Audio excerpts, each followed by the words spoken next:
Martin, agora eu entendo o ponto. Quer dizer, o que você está nos colocando é que não necessariamente a ordem cronológica dos fatos é a ordem de processamento do que vai acontecer. O que ele disse semana passada perante o Congresso americano segue valendo tanto quanto a postagem de ontem. Não é um recuo na sua avaliação. Minha pergunta é: chegamos então, na sua avaliação, a um ponto de não retorno? Ou seja, isto vai culminar numa sanção por parte do governo Donald Trump contra autoridades brasileiras? E isso, como disse o embaixador Rubens Sicúpero, a jornalista Renata Souza aqui da CNN mais cedo, notícia que está no site da CNN, isso inevitavelmente vai levar a uma reação política do Brasil. É esse o ponto em que chegaremos de retaliação entre os dois países que têm 200 anos de história diplomática? Essa é concordo, uma excelente pergunta. E eu quero ser claro que, obviamente, eu não sou um voceiro do governo dos Estados Unidos, tá? Então, eu vou dar minha opinião baseada na minha experiência e experiência dentro e fora do governo dos Estados Unidos, que eu já teve e trabalhando com assuntos de sanções econômicas e estando bem familiarizado em como pensa e avalia essas questões da administração do presidente Trump. Na minha opinião, nenhuma decisão é final até que é publicada. O que quer dizer isso? Que sempre tem tempo para mudar o comportamento.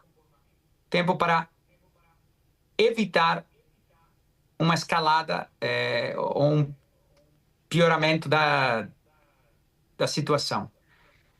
Então, quando nos focamos no mundo diplomático, que eu entendo que tem uma grande movimentação do Itamaraty, da Embaixada do Brasil nos Estados Unidos, o qual é perfeitamente correto, né, fazendo o trabalho deles, na minha humilde opinião, o que seria muito mais produtivo que minimizar ou negar o inegável ou defender o indefendível seria o seguinte: pelo menos se eu for um diplomata brasileiro ou um alto ministro do Supremo ou um executivo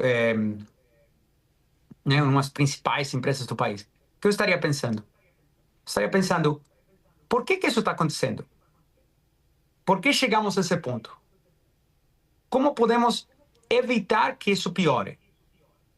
Quais são as razões raízes, na raiz que está levando ou que criou essa situação?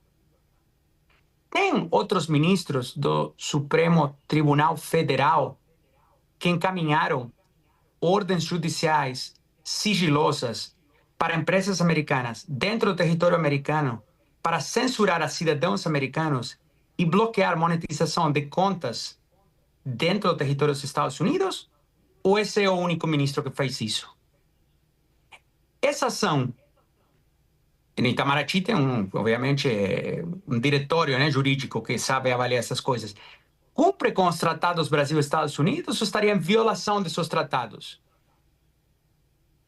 Essas ordens de censura que foram encaminhadas dentro do território americano foram com notificação ao governo dos Estados Unidos ou foram às escondidas do governo americano? Eu vou te dar um exemplo. Quando eu fui procurador federal em Nova York, trabalhei com investigações que envolviam Brasil. Eu, como procurador federal americano, quero fazer um depoimento ou entrevistar a uma testemunha em território brasileiro. O procedimento marcado pelo MLAT, o Tratado de Assistência Mútua entre Brasil e Estados Unidos em questões criminais, é o seguinte: eu preciso notificar a Embaixada dos Estados Unidos em Brasília, que tem um adido do Departamento de Justiça e do FBI, o qual tem um enlace com a Polícia Federal Brasileira, notifica a Polícia Federal que entra em contato com a testemunha, fala: um procurador federal americano quer conversar com você, você está disposta a ser ouvida, não está disposta, precisa um mandado, precisa uma notificação, uma intimação, não precisa, tem que ver a delegacia, né? E a regra requer que quando fui procurador federal, ou qualquer procurador americano fazendo uma investigação que envolve o Brasil, quer vir para o Brasil para entrevistar uma testemunha brasileira, tem que estar acompanhado por uma pessoa da Polícia Federal ou um membro do Ministério Público Federal brasileiro, que tem que participar e ouvir e ser feito em português ou, se todas as partes concordam, pode ser feito em inglês. Esse é o procedimento.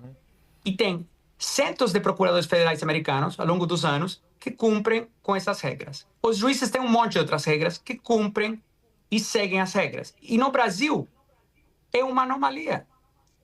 Até onde eu sei, praticamente todos os juízes brasileiros seguem as regras básicas.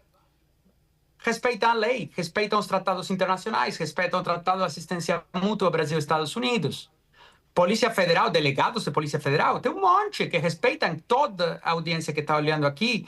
Se você conhece alguém que é um delegado da Polícia Federal, pergunta. Eles são todos, recebem treinamento, sabem como fazer direitinho. 99,9999% dos membros da Justiça e das Forças de Segurança Pública sabem fazer seu trabalho. Então, quando tem uma exceção, só um minutinho, quando tem uma exceção única, sem precedentes, é muito mais produtivo avaliar por que temos chegado a esse ponto e por que isso está acontecendo que negar o inegável.